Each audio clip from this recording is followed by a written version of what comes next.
Okay, I want you to picture something for a minute. A really insignificant little settlement. Right, and it's really nothing special at all, not when you look at what else is going on in the world. Exactly. We're talking about a small cluster of farmers, maybe some shepherds, huddled together on a few low hills. And they're next to this, muddy, fairly unimportant river right in the middle of Italy. A few hundred people, tops, just trying to survive day to day. They're not making a ripple in the Mediterranean world. Not at all. I mean, you look at the great powers of that era. Yeah. You've got the Egyptians, the Greeks, the Phoenicians. Right, they have established cities, huge trading networks, incredible architecture. And Rome is, for all intents and purposes, a complete backwater village. But this is where the historical lightning strike happens. Because you fast forward 1,000 years. Just 1,000 years. And that same village is now this sprawling metropolis. It's the capital of an empire that controls, well, everything. Everything. From the misty, cold highlands of Scotland all the way down to the scorching sands of Egypt. An empire that stretches from the Atlantic coast of Spain clear across to Mesopotamia. The scale of it is what's so hard to get your head around. The sources confirm, at its absolute height, the Roman Empire was one of the largest political units the world had ever seen. And the numbers are just staggering. We're talking about a population of over 70 million people. That's roughly a quarter of the entire world's population at the time. All under a single flag, a single legal and political system. It really defies comprehension. So when you stare at that timeline, the question isn't just what they conquered, it's how. How on earth did they pull off that transformation? And not just pull it off, but sustain it. We're talking about a civilization that lasted for over a millennium. They didn't just exist, they endured. That durability is the key thing, isn't it? They weren't just conquerors, they were builders. Master builders. Think about the legacy. You can still see it today. The roads, the aqueducts, the arenas. The Colosseum, the Pantheon. They're still standing 2,000 years later. It's a testament to their engineering. And it goes deeper than that. Their legal codes, their ideas about government. That's the foundation for most of the legal and political systems in Europe and the Americas today. We are, in a very real way, still living in the world Rome built. But that, of course, leads us to the great mystery, the question that hangs over all of it, and the one we're eventually going to have to tackle. A fall. The fall. Big deal. After all that power, all that brilliance, all that permanence, the whole thing collapses. How do you go from ruling the known world to nothing? That entire trajectory from the peak down to the ruin, it's the ultimate historical drama. And to even begin to understand the why of the fall, you absolutely have to understand the how of the rise. And that is exactly our mission for this deep dive. We are going to trace Rome's incredible story, starting right here with those few huts and sheep pens. We'll follow them through decades of war, of political chaos. To the point where they become the unquestioned masters of the entire Italian peninsula, which, was the necessary first step to everything that came after. And that whole journey, it begins where all great empires do. It begins with a myth. It really does. We have to start at the foundation with the legend of two abandoned babies, a she-wolf, and the act of murder that founded the Eternal City. Okay, so let's get into this. According to Roman tradition, the city is founded in 753 BC by these twins, Romulus and Remus. But the story itself is, it's a masterpiece of deliberate myth-making, isn't it? It's designed to give Rome this ancient noble pedigree. A pedigree that could stand up to the Greeks, who they were always a little, insecure about. The Greeks had Homer. What did the Romans have? So they created a backstory that connects them all the way back to the fall of Troy. Exactly. They claimed descent from Aeneas, the Trojan prince who escapes the burning city and sails west to Italy. By doing that, they literally wrote themselves into the greatest story of the ancient world. It's like a piece of political branding. It's saying, hey, we're not just some local tribe. We are the inheritors of a great and ancient destiny. A destiny foretold, even.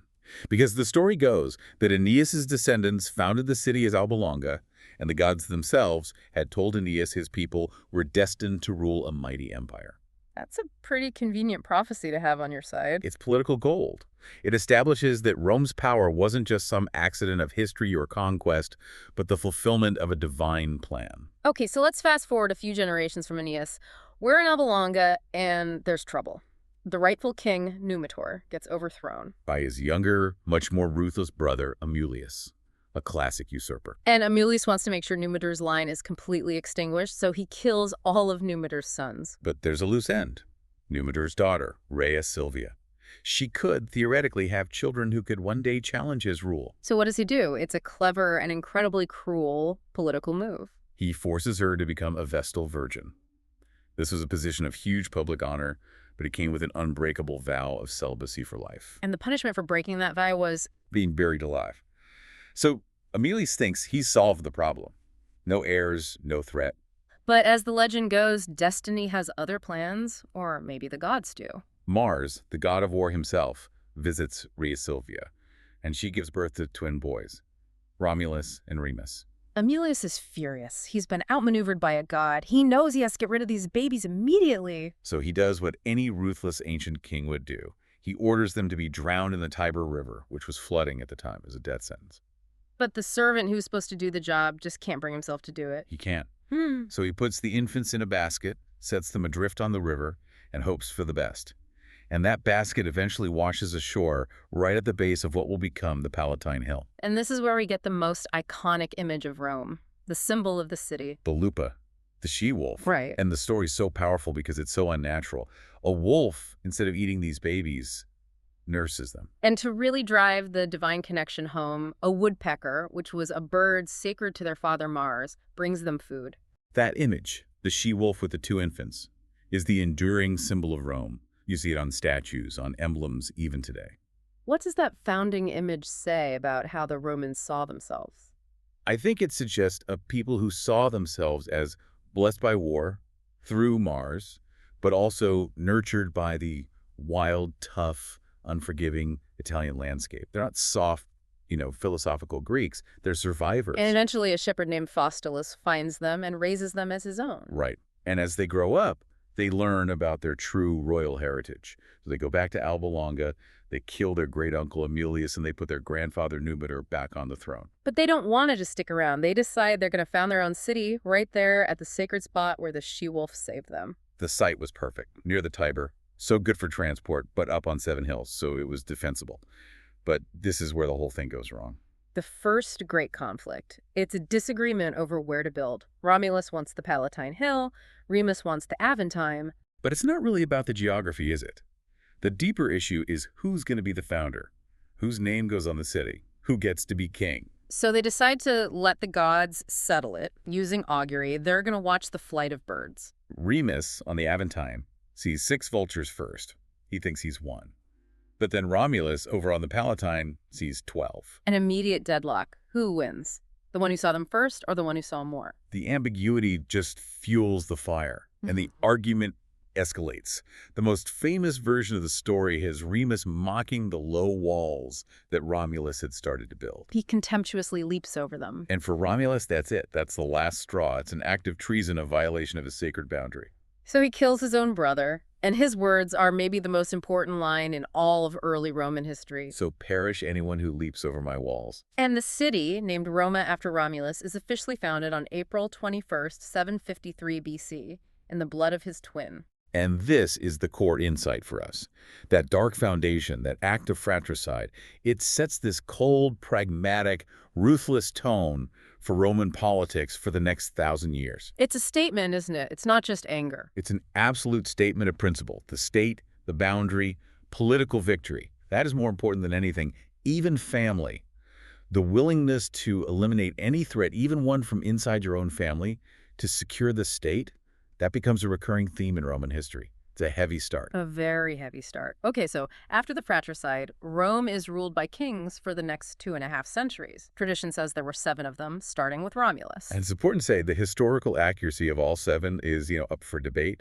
They're part history, part myth, designed to explain where key Roman institutions came from. So Romulus, for instance, is credited with creating the Senate. Right. Initially, it's just a council of 100 elders from the leading families there to advise him. But that body, the Senate, becomes the absolute backbone of Roman government for centuries. And the traditions seem to try and balance things out. After the warrior king Romulus, you get a very different kind of ruler. You get Numa Pompilius, the second king, and he's remembered as a peaceful philosopher king. He establishes all the religious institutions, the calendar. He brings pietas, or duty to the gods, into the Roman character to balance the military might. And as the city grows, the kings start focusing on, organizing the population. Yes, The sixth king, Servius Tullius, is key here. He's credited with creating the census, and he classifies citizens not by birth, but by wealth. Which is a pretty revolutionary idea. It's huge, because that census was used to determine not just your taxes, but your military service. The wealthier you were, the more you were obligated to defend the state. It directly links property to patriotism. But then the story takes a really interesting turn, one that shows how much early Rome was shaped by outside forces. The fifth and sixth kings were Etruscan. This is such a vital point. The Etruscans were the dominant, most sophisticated civilization in central Italy at the time. The fact that they were ruling Rome shows that Rome was, at the very least, heavily under their cultural and political influence. So what did the Romans learn from their Etruscan overlords?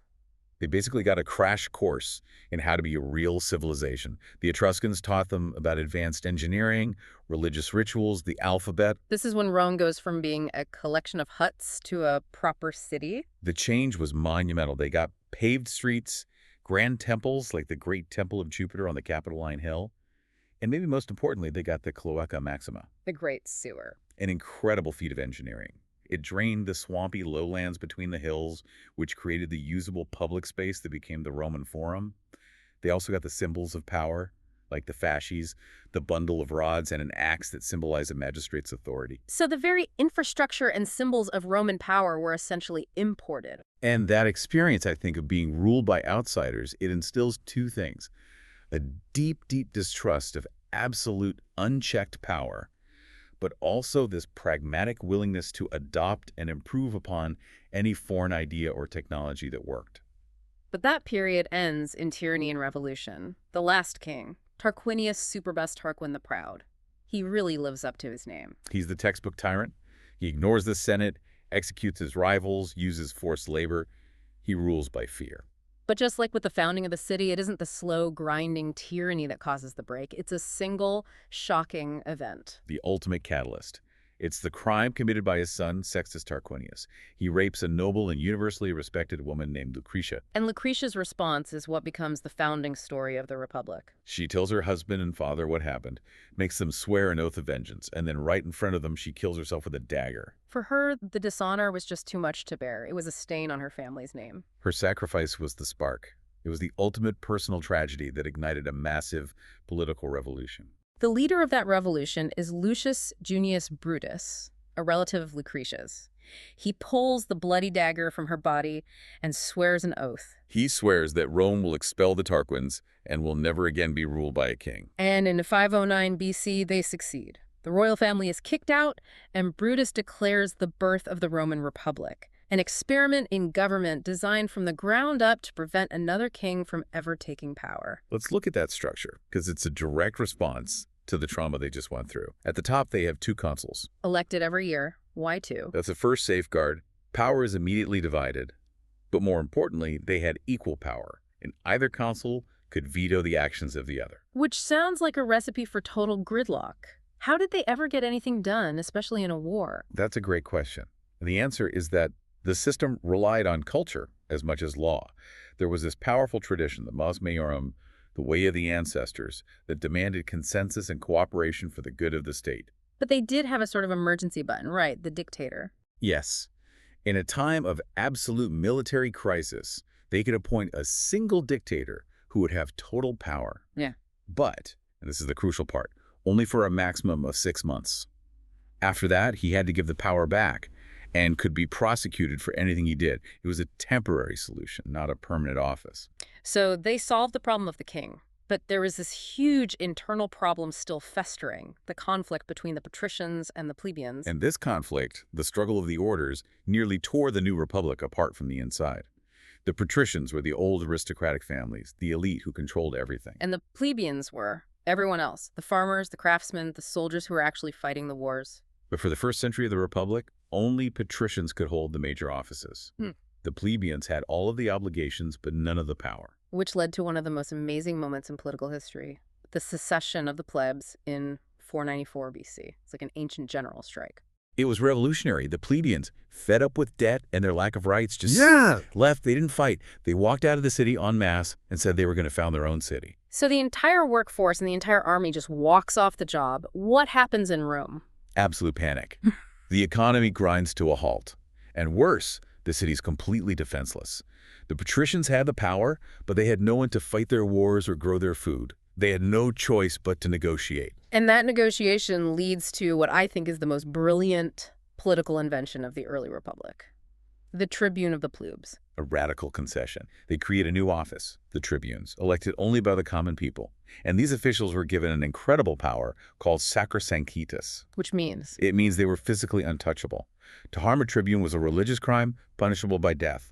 This protected them from the patrician magistrates. An amazing check on power. And it gave them the ultimate weapon, the veto.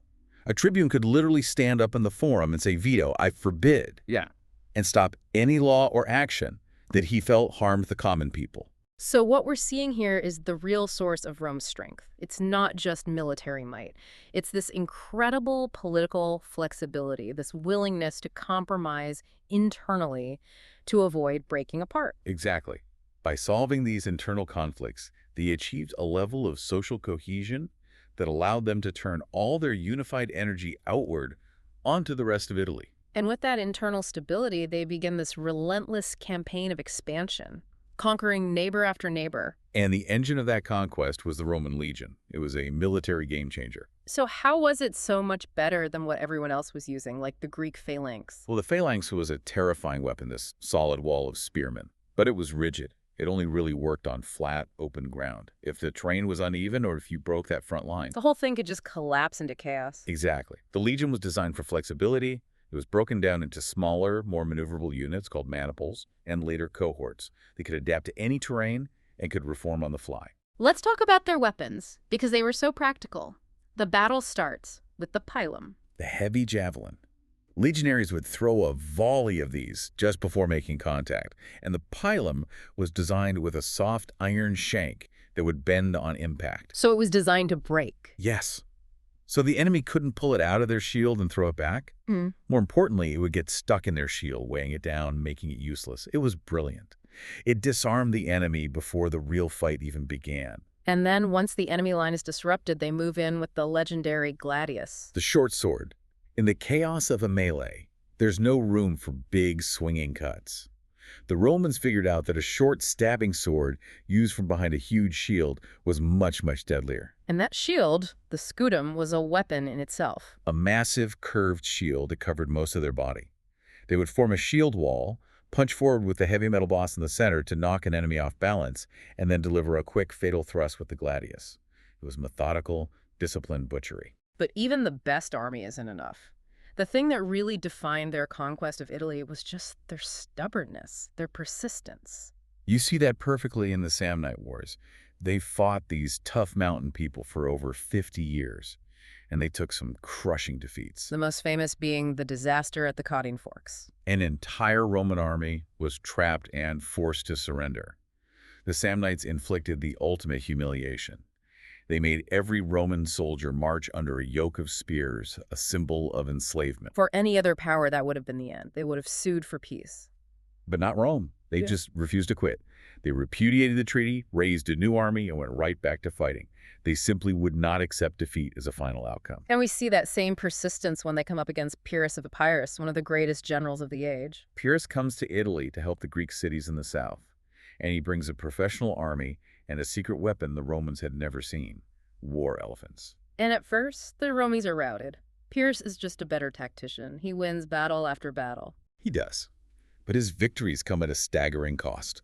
He's losing his best, most experienced soldiers, men he can't replace. Meanwhile, the Romans can just keep drafting more citizens to fill their ranks. Which gives us the phrase we still use today, a Pyrrhic victory. It comes directly from him. After one incredibly bloody battle, he supposedly said, "One more victory like this, and we are utterly ruined." He realized he could win every battle and still lose the war because the Romans just would not stop coming. So by 270 BC, Rome controls all of Italy. But the genius part isn't the conquest, it's what they do after. They don't just rule by force. This is the key to their long-term success, the genius of assimilation. They offered the conquered peoples a path to partnership, a way to become part of the Roman system. What did that look like? It was a layered system. Some cities, the most loyal, were granted full Roman citizenship with all the rights that came with it. A huge prize. A massive incentive. Others became allies. They kept their local customs and governments, but they had one obligation: They had to provide troops for the Roman army. So Rome essentially turned its former enemies into a massive, loyal reservoir of manpower. Precisely. Over time, being allied with Rome became aspirational. They consolidated the peninsula not just militarily, but politically and culturally. They built a stable, unified home base. And with Italy secure, they are finally ready to look outward, beyond the peninsula. And the moment they do, they run straight into the other great power in the Western Mediterranean, the ancient, wealthy, maritime empire of Carthage. Let's set the stage. Who were the Carthaginians? Carthage was a powerhouse, founded by Phoenicians centuries before Rome, located in modern-day Tunisia. They were a commercial empire built entirely on trade and their navy. They were the financial titans of the Mediterranean. Absolutely. Yeah. Fabulously wealthy. They controlled mines in Spain, had colonies all over. Their ships sailed as far as Britain. And their military philosophy was completely different from Rome's. They didn't use a citizen army. They used their money. They hired the best mercenaries in the world, Numidian cavalry, Spanish infantry, Celtic warriors. But their real strength, their pride and joy, was their navy. The best and biggest fleet in the world, period. So you have this inevitable clash, the land power, Rome, versus the sea power, Carthage, the citizen soldiers versus the mercenaries. The Mediterranean just wasn't big enough for both of them. And the flashpoint was the island of Sicily, right in the middle. In 264 BC, the First Punic War begins, a 23-year-long slog. And it's mostly a naval war, which is a huge problem for Rome. They basically don't have a navy. Right, they're a land power facing the undisputed masters of the sea. But this is where you see that Roman combination of persistence and radical innovation come to the forefront. They realize they can't beat Carthage at their own game, so they decide to change the game completely. First, they had to build a fleet, and fast. One story says they captured a wrecked Carthaginian warship, reverse-engineered it, and built 100 copies in just 60 days. 60 days. The logistical ability to do that is terrifying. It's a sign of their incredible capacity for mobilization. But just having ships wasn't enough. There were still terrible sailors compared to the Carthaginians. So they invented a secret weapon, the corvus. The crow. It was this massive boarding bridge on the front of their ships with a heavy spike on the end. When they got close to an enemy ship, they dropped the corvus. The spike would slam into the enemy's deck and lock the two ships together, Turning a naval battle into a land battle. The Roman legionaries, who were useless at sea, could now storm across the bridge and fight hand-to-hand, where they were the best in the world. It completely neutralized Carthage's naval advantage. But even with this innovation, Rome suffered just catastrophic losses, not just in battle, but to storms. In 255 BC alone, they lost an entire fleet in a storm. Maybe 384 ships and 100,000 men. Gone. Just like that. Any other nation would have collapsed. But that Roman persistence kicks in again. They just absorb the loss. They raise more taxes, build another fleet from scratch, and keep fighting for another 20 years. Carthage, for all its wealth, just couldn't match Rome's bottomless well of manpower and political will. And finally, in 241 BC, at the Aegates Islands, Rome wins a decisive naval victory. Carthage is forced to surrender Sicily and pay huge reparations. Rome is now the dominant power in the Western Mediterranean. But it's not over. As Rome is celebrating, the seeds of the next, much more brutal war are being planted. In the mind of a Carthaginian general named Hamilcar Barca, he was humiliated by the defeat. He goes to Spain and starts quietly rebuilding Carthaginian power. And Hamilcar has a son, Hannibal Barca. Hamilcar raises his son on one single burning idea: hatred for Rome. The story is, when Hannibal was just 9 years old, his father made him swear a sacred oath on an altar to be an enemy of Rome for his entire life. And that oath sets the stage for one of the greatest military conflicts in all of human history. It really does. The First Punic War made Rome an empire. The Second Punic War, led by Hannibal, will very nearly destroy it. So this first deep dive has brought us all the way from two babies on a riverbank to the masters of Italy. We've seen them kick out kings, build this flexible republic. Develop the unstoppable legion, and then defeat the greatest sea power in the world through sheer grit and ingenuity. When you put it all together, the key takeaways are pretty clear. Their rise was fueled by this mix of myth-making, which gave them a sense of destiny. Political flexibility, which gave them stability. Military excellence, which gave them victory. And above all, that one single trait, relentless, almost pathological persistence, they just refused to lose. They've secured Italy. They've defeated their first great rival. But this is only the beginning. Our next segment is where the story becomes legendary. We are going to follow Hannibal and his elephants across the Alps. We'll dive deep into the Battle of Cannae, Rome's darkest hour, a military disaster that should have ended them for good. And then we're going to pivot. We'll look at how the very success of this period, all the new wealth, the power, the land, starts to poison the Republic from within, straining it to the breaking point. So, a final thought for you to take away from all this. Rome endured fratricide, class warfare, and devastating defeat by simply refusing to quit. But you have to ask yourself, what is the cost of that? What does it do to a society, to its soul, when its entire foundation is built on the cold, calculating, ultimate desire to win no matter the price? That question is something whose answer will shape the next 500 years of Roman history.